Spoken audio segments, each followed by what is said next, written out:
तर बघ आता रक्षाबंधनाचं काल आलो होतो, पण आता सगळं रक्षाबंधन साजरं झालं.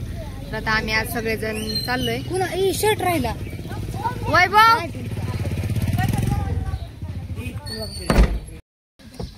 चला बसा पटापटा.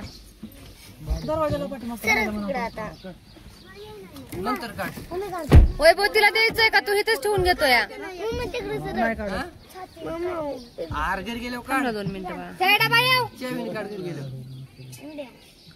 जाऊ दे की मग. आली पुढल्या आठवड्यात आली माघारी. टाक मागच्या डिकीत, चल घेतलं या डिकीत टाक, चल. चला आम्ही चाललोय आता सगळेजण. वैभव बाहीतच राहते काय आता? शेतामध्ये काय म्हणतात? हा म्हणलं की निघालोय आता, बाळ बी निघालं. तू निघाली? नाही, चालतं पडते आता. तू निघाली का? हा मी निघाली.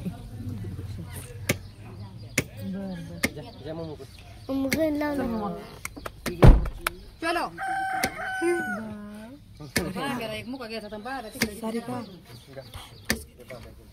माझा मोबाईल. ए चला टाइमपास. जा तू. अयो राहायची नाही, रडायला लागल्यावर कोण तुला? जा. नको नको राहू दे वैभव.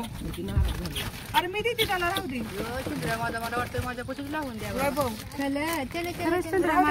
आई ती चांगला आहे तोपर्यंत तरच. एकदा रडायचा लागला बाय बाय करा. मग म्हणशील सारिका पटकेशी तिला घेऊन जा.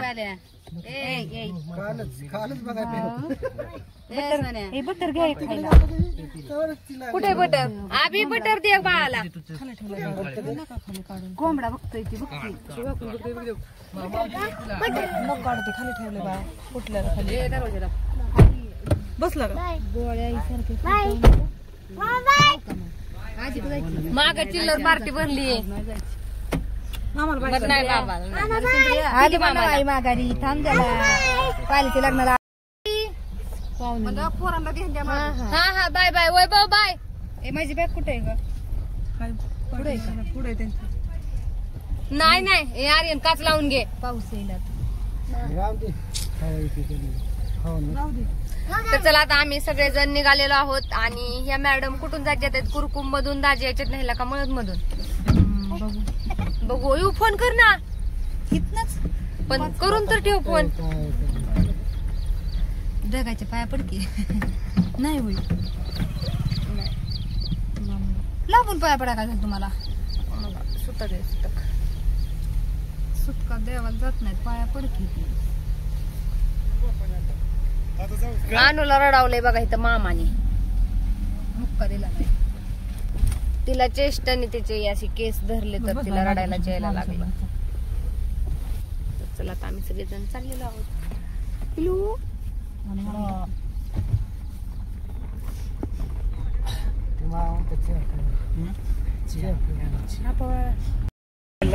तर बघा आता उरून आलेलो आहे.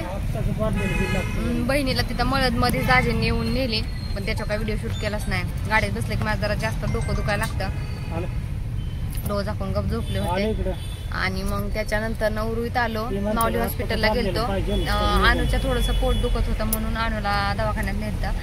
तर त्यांनी सोनोग्राफी करायला सांगितली. औषधं दिलेत इथं. सोनोग्राफी करायसाठी आलो, पण तिथे 42 नंबर आहेत आधी. तर आम्हाला 2.5 तास लागतील म्हणून सांगितलं नंबर यायला. आणि यांना जायचंय कामाला, कारण काल पण गेले नाहीत. काल पण गेलो होतो आईच्या इथं. हा राहू दे. तर काल पण आईच्या इथं गेलतो ना, आणि मग काल पण काही कामाला गेलं नव्हतं. त्याच्यामुळे मग आता कामाला जायचंय. तर ते बोलले की उद्याच्याला सोनोग्राफी करायला आणू आपण, कारण आता तर काही टायमिंग नाही त्यांना. काय सांगितलं आणू? अरे नीट बस. तर आता आम्ही जाणार आहे घरी, कारण यांना आम्हाला घरी सोडून परत उर्वीला यायचंय कामाला. त्याच्यामुळे आता जाणार आहे घरी. सो चला.